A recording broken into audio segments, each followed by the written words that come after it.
Okay, folks, I decided to make a quick little video to demonstrate how to use idle, and I'm going to do another little video to demonstrate how to work from the command line using Python.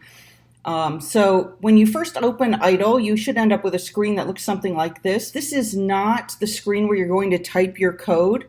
Okay, this is a screen where you can type certain commands and just kind of test certain things out, but it doesn't let you write an entire program. This is known as the interactive Python system or the interactive Python interpreter. To actually write a new program, you need to come up here to File and select New File.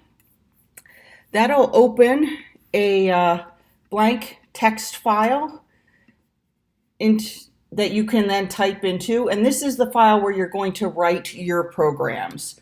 Okay, so I'm going to put my little header, description, demo idle,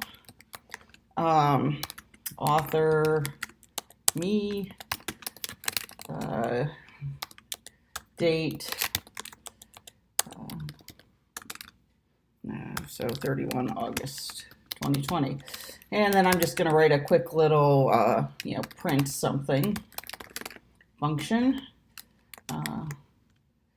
And it's going to do pretty much what you think, print stuff. Okay, and then I'm going to write my main program.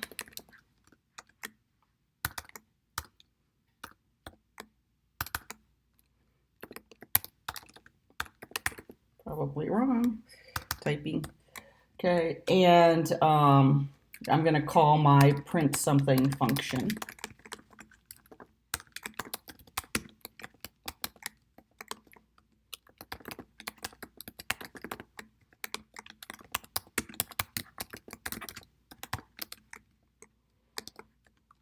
A few times here just to kind of demonstrate with a bunch of different types.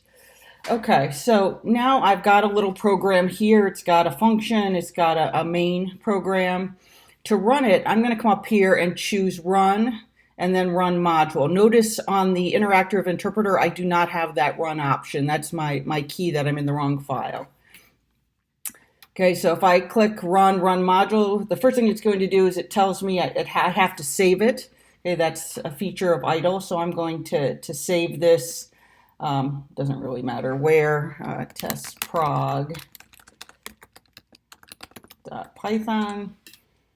Okay, and now it runs, and the output appears in this interactive monitor. So if I wanted to add to my program here, add something.